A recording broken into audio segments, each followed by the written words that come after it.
that are unjust, they're not accurate. So Rashi brings down from Chazal, if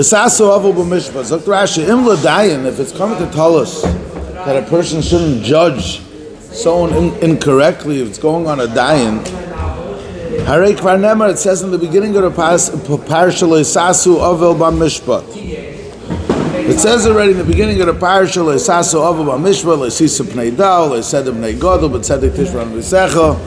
don't give anyone preference because this one's stronger, greater, wealthier. So what's this pasuk of Leisasu Avu B'Mishpat B'Mida B'Mishkal B'Mashura? So to Rashi, it's not going on a dayan. So to Rashi, Ma'o Mishpat Ashonu Kan. What's the mishpat that this pasuk is talking about? He Hamida V'Mishkal B'Mashura Malamed Shahamoidei Nikra Dayan. Person standing in a store and he's supplying merchandise and he has a scale and the stones are off. So he's a dayan. He's judging something. And she'im yeshaker b'mido hareyu k'mekalkal esadin. He's just like he paskin the unjust din. The same way a regular dayan. If you have a dayan that paskin shaloi k'hilchasa, that didn't paskin the halacha correctly, he was Oisa Ovel by Mishpat. Zok Rashi from Chazal that if a person has a scale that's off and inaccurate, he's considered like a dayan. That's why we use the same lashon. The Torah used the same lashon Loisasa Ovel by Mishpat. And the same things that you find by a dayan, v'kori olav sonuyu meshuketz chayrim v'sayeva. And just like by a dayan that paskins incorrectly, there's terrible judgments that come because of that. And we look at him, the Torah says, we look at him as meshuketz, he's metuyev. So too, this guy that had a scale off is considered a dayan that he paskined wrong when it's off and inaccurate, and he has those 5 things. So the pashtus is a pella.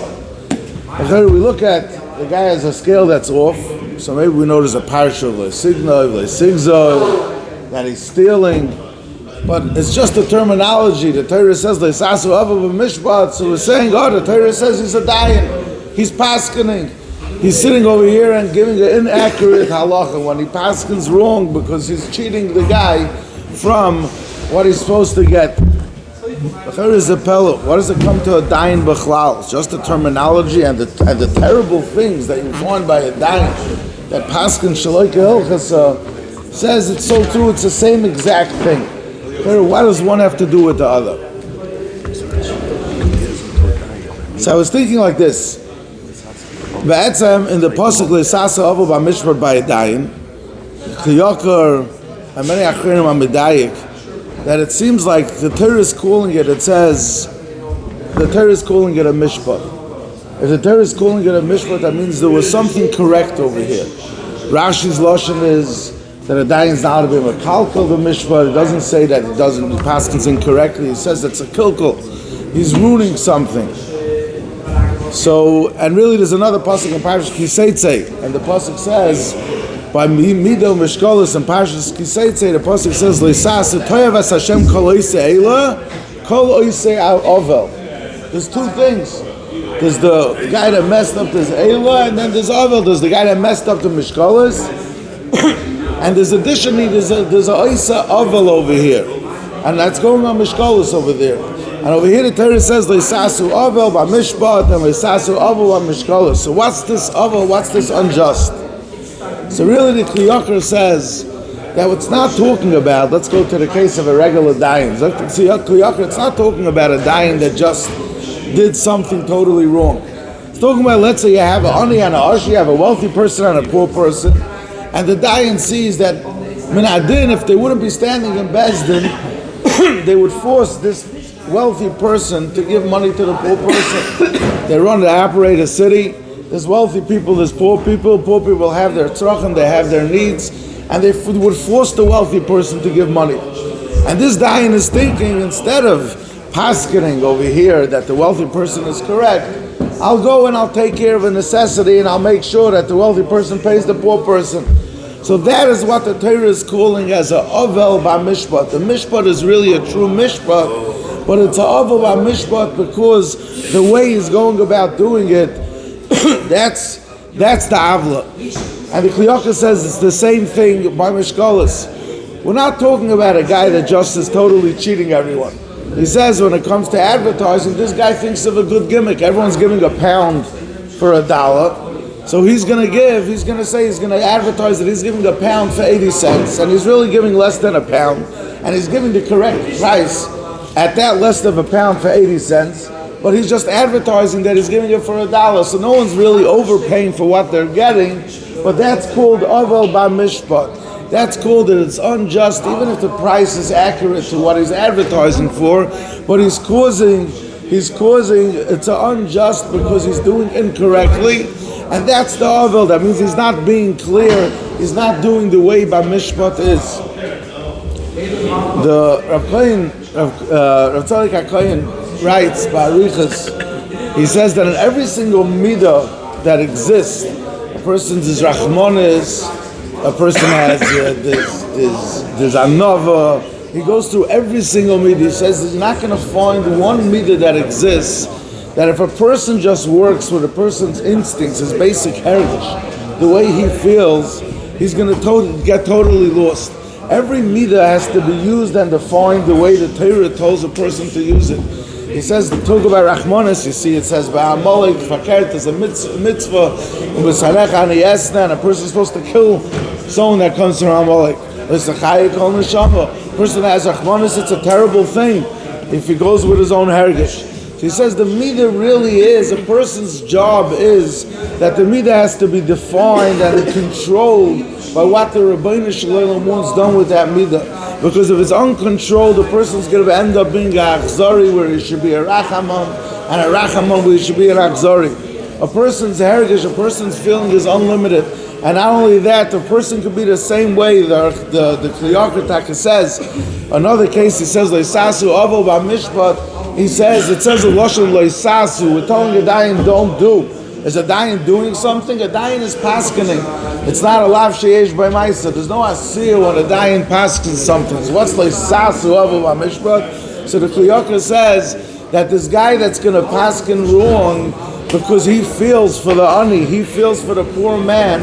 The same person, if he's working and operating within the defines of his heritage, when it comes to himself, he himself is going to do the way he paskened wrong.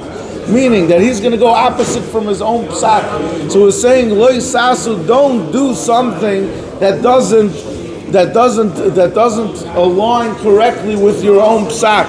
Why? Because meaning don't operate with a person's own heritage. A person's own heritage has to be defined and operated totally, whatever the Rabbeinu Shalom wants him to do. And B'etzem it is like that. You know, the Welt says there was a story that there was this baker who called Rav David, and then there was, and then you had the guy, the flour supplier, and the flour supplier, Rabbi Yisrael, goes to the Rav and he says that, you know, this Rav David is stealing from him all the time because he orders pounds of cake, and if he orders 10 pounds, he ends up getting 8 pounds, and it doesn't make sense. The scales, he says, this Rav David's scales must be off.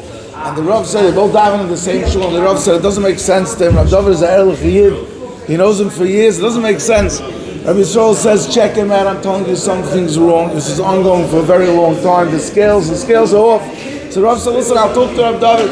The Rav calls over to Rav David. He says, Rav David, you have scales to operate in your place? He says, sure, I have scales. He says, are the scales accurate? And do you mind, did you check your scales? And Rav David's face turns white. Rav David says, I told the Rav the truth, that I used to have accurate scales, and right now the scales broke. So what I do is, let's say when the baker orders a pound or 10 pounds of cake, I take the 10 pounds of flour. When the flour guy orders 10 pounds of cake, I take the 10 pounds of flour that I got from him, and I just use that as the weight to give him his 10 pounds. That means that everything that a person does and thinks about someone else, when it comes B'etzem, if he's working and operating with his own heritage, a person's lost. So the idea is that these two things the Rebbeinu Shalom are saying, when you have mishkalos, when you have a dying that doesn't correctly, he's operating within the fines of his own heritage. If he's operating within the fines of his own heritage, that's a churban that comes out. By mishkalos, when it comes to his own din, that's a churban. That's he loses clarity. You know, you find, it says it's a very hard thing for a person to be a person. Every person has his heritage, and what controls a person's heritage. But you find that when it comes to the Rebbeinu Shalom said Yashar Elikim Asa Es Adam Yasha, the Rebbeinu Shalom created a person straight. Now, when a person gets lost along the way with his heritage, what controls that? What controls that? So there's a murder going. The Goyin says, "B'chol d'rachecha." The pasuk says, "B'chol d'rachecha de'eyu v'hu yasher orcheisecha."